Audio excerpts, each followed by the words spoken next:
Assalamualaikum warahmatullahi wabarakatuh. Izin memperkenalkan diri. Nama saya Pratiwida Salesa Putri dengan NIM 3334210065. Saya dari jurusan Teknik Metalurgi angkatan 2021. Di sini saya akan menjelaskan materi perkuliahan pada mata kuliah Kimia Fisik dengan judul Proses pada Permukaan Padat Part 1.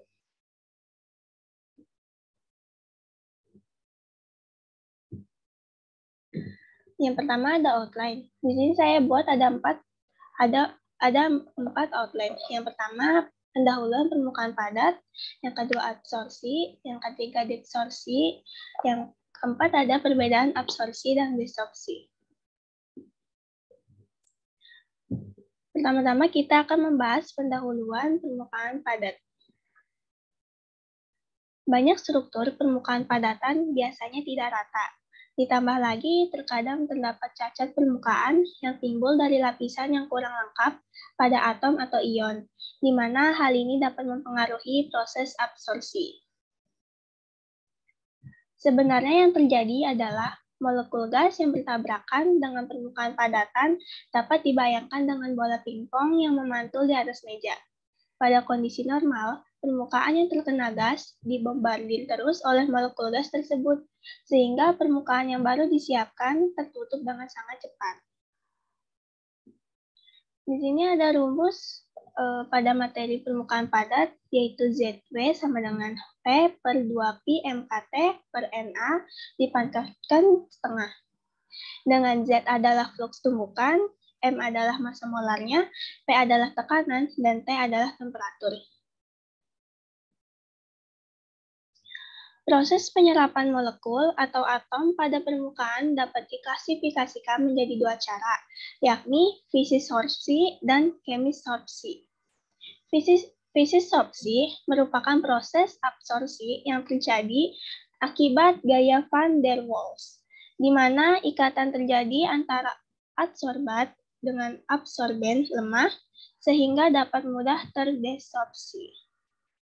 Sedangkan pada chemisorpsi merupakan proses absorpsi yang terjadi karena adanya ikatan kimia. Biasanya ikatan kovalen yang lebih kuat ikatan antara absorbat dengan absorbennya bila dibandingkan dengan fisisorpsi.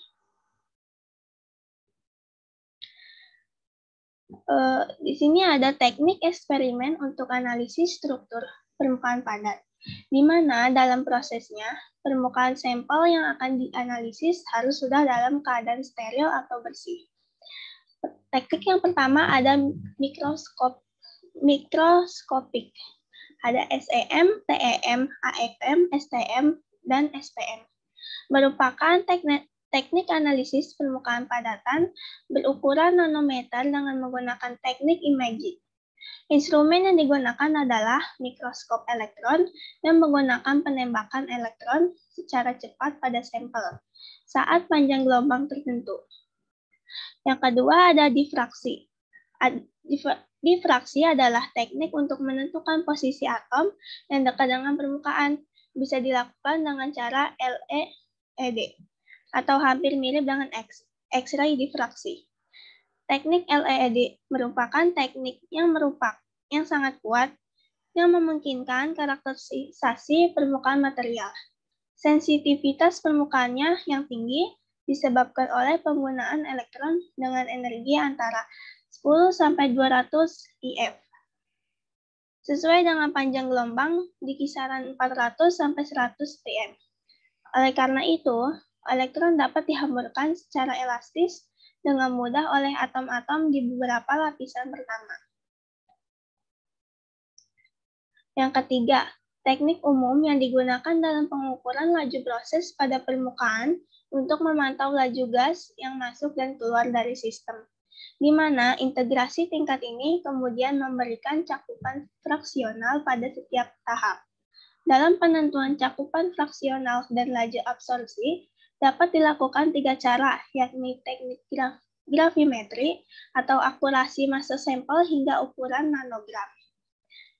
Ada teknik SHG, Second Harmonic Generation, yakni dengan menggunakan radiasi hasil konversi sinar laser. dan SPR, atau Surface Plasmon Resonance, yang merupakan teknik biasa digunakan dalam studi absorpsi dan absorpsi, dengan prinsip penyerapan energi dari berkas situs radiasi elektromagnetik oleh plasmon permukaan. Yang keempat ada ionisasi.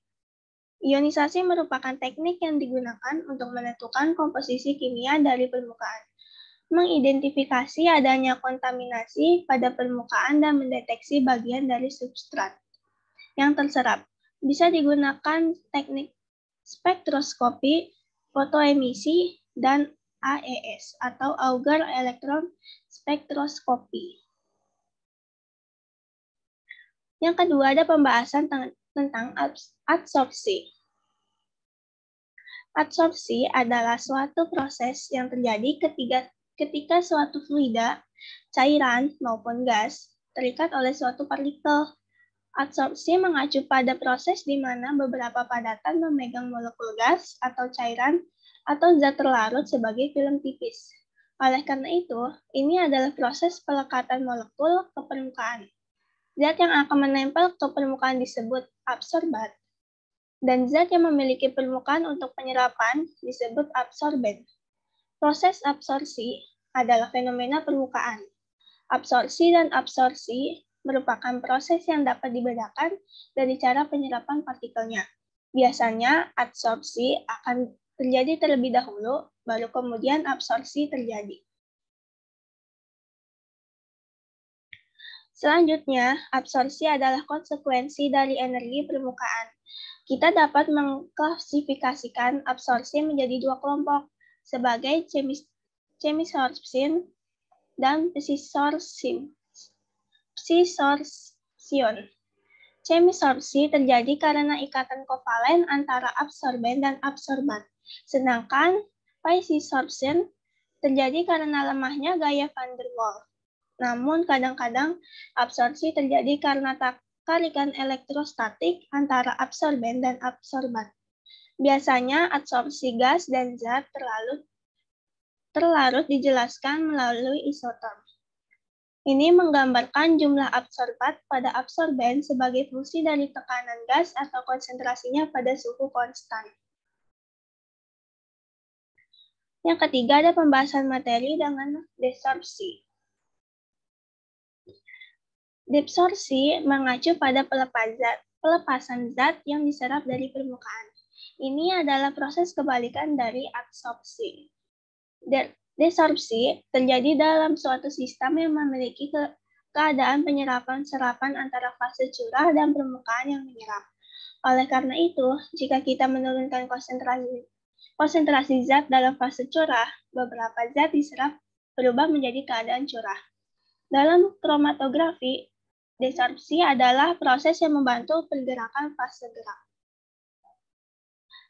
Setelah desorpsi terjadi, zat yang diserap pada substrat hampir tanpa batas jika suhu suatu tetap rendah. Namun ketika suhu naik, desorpsi kemungkinan akan terjadi.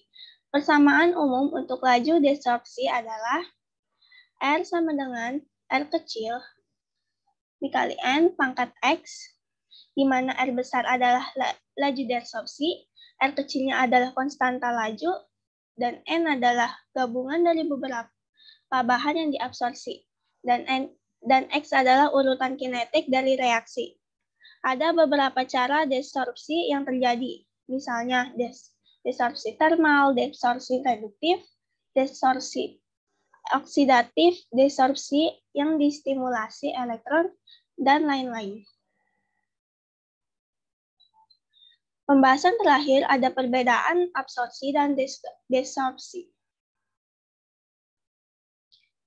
Absorpsi dan desorpsi adalah proses kimia yang saling bertentangan.